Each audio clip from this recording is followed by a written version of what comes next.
The mid-1980s marked a dark turn for New York City. Crack cocaine arrived. It spread like wildfire through vulnerable neighborhoods. This new drug was cheap. It was highly addictive. Its impact would be devastating and long-lasting for many communities. The city was already facing significant challenges. This new scourge would only deepen the existing wounds. The authorities were initially slow to grasp the full scale of the impending crisis. New York City was already struggling financially during this period. President Ronald Reagan's policies brought budget cuts. These cuts affected social programs. Vital services were reduced across the 5 boroughs. This created a fertile ground for desperation. Many people felt abandoned. They saw little hope for a better future through legitimate means. The economic pressure was immense, particularly in already impoverished areas. These conditions made the allure of fast money from drug sales incredibly strong for some. Young men, often from marginalized communities, faced bleak prospects. They saw drug dealing as a way out of poverty. It seemed like a quick path to wealth and status.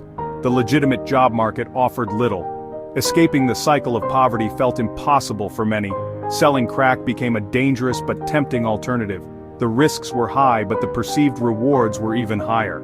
This desperation fueled the rapid expansion of the crack trade across the city's boroughs. The impact on communities was immediate and profound. Journalist Thulani Davis noted how quickly women became involved in crack use. The smell of crack fumes became a common presence in neighborhoods like Fort Greene, Brooklyn. Families were torn apart by addiction. Public spaces became dangerous. Fear permeated daily life. Children grew up surrounded by violence and drug activity. The social fabric of many areas began to unravel under the strain of this epidemic. Clarence Heatley was a name that inspired fear. He was known as the Preacher. He was also called the Black Hand of Death. Heatley led the Preacher Crew. This was a notorious criminal organization. They operated mainly in the Bronx and Harlem.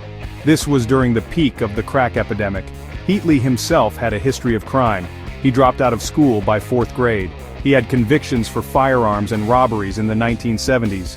His ruthlessness became legendary on the streets. The Preacher Crew established a fearsome reputation quickly. They were deeply involved in selling cocaine and crack cocaine. Their drug operations also included heroin and PCP. They used apartment buildings in the Bronx as their operational bases. These buildings became fortresses for their illegal activities. The crew enforced its dominance through extreme violence. They aimed to control significant portions of the drug market. Their methods were brutal and effective in sowing terror among rivals and residents alike. To maintain and expand their empire, the Preacher Crew engaged in more than just drug trafficking. Extortion was a common tactic. They kidnapped individuals for ransom or to settle scores. Murder was a tool to eliminate rivals and enforce discipline. By the early 1990s, authorities linked the crew to nearly 45 homicides. They were known for their cold-blooded efficiency. One notable incident involved the alleged kidnapping of singer Bobby Brown over a reported drug debt, showcasing their audacity. Key figures within the Preacher Crew helped Heatley maintain control. John Cuff, a former housing cop, served as Heatley's top lieutenant. His law enforcement background likely provided valuable insights. The crew also included members known as janitors. Their grim task was to clean up after tortures and murders. Heatley's own family was involved. His son, Sheikah, daughter, and girlfriend participated in the enterprise. This led to the crew also being called the Family, adding another layer to its insidious nature. The crack era didn't just create criminals, it also shaped culture. Young dealers often found inspiration in popular media. Al Pacino's character in the movie Scarface became an icon. Tony Montana's rise and flamboyant lifestyle resonated with many. They emulated his ambition and ruthlessness. This cinematic influence was visible in their style and attitude. The desire for power and respect, as depicted in the film, mirrored the aspirations of many street-level entrepreneurs in the drug game. Besides the Preacher Crew, other notorious crews operated in New York City. The Jerry Curl Gang was one. The John Johns and the Doo-Wops were others. Each had its own territory and reputation. Legendary Harlem dealers like Alberto Alpo Martinez, Ozzy AZ Faison, and Rich Porter became almost mythical figures. Their stories of wealth and violence captivated many. They aspired to be paid in full. This phrase symbolized achieving ultimate success and riches in the dangerous drug trade. This turbulent period heavily influenced the burgeoning hip-hop scene. artists began to document the realities of their neighborhoods. LL Cool J, Jay-Z, and Big L were among those who referenced these figures and the era in their lyrics. The stories of street hustlers and drug kingpins became a central theme.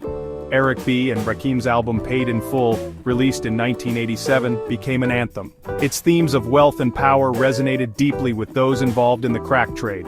The music reflected the times. The era's dramatic narratives naturally found their way into cinema. Barry Michael Cooper's 1986 Spin magazine article, Crack, was influential. It documented the drug's rise and addictive power.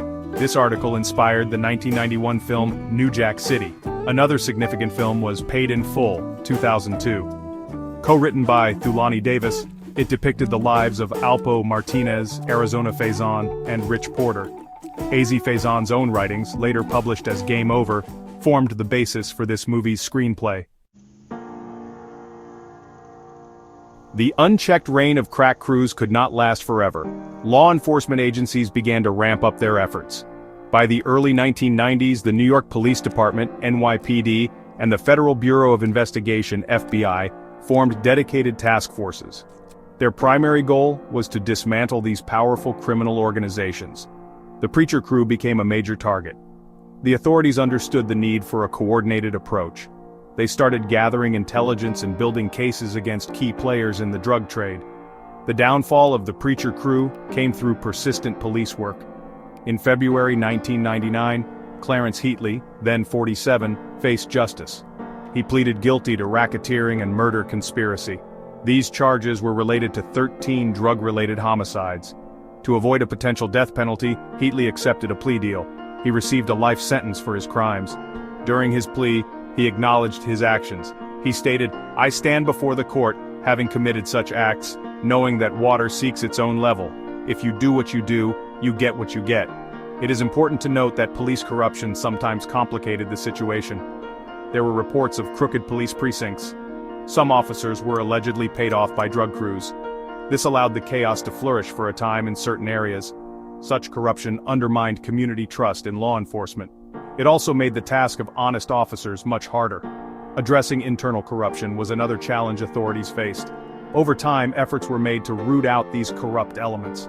The crack era left deep and lasting scars on New York City. Communities were devastated by addiction and violence. Many lives were lost or ruined.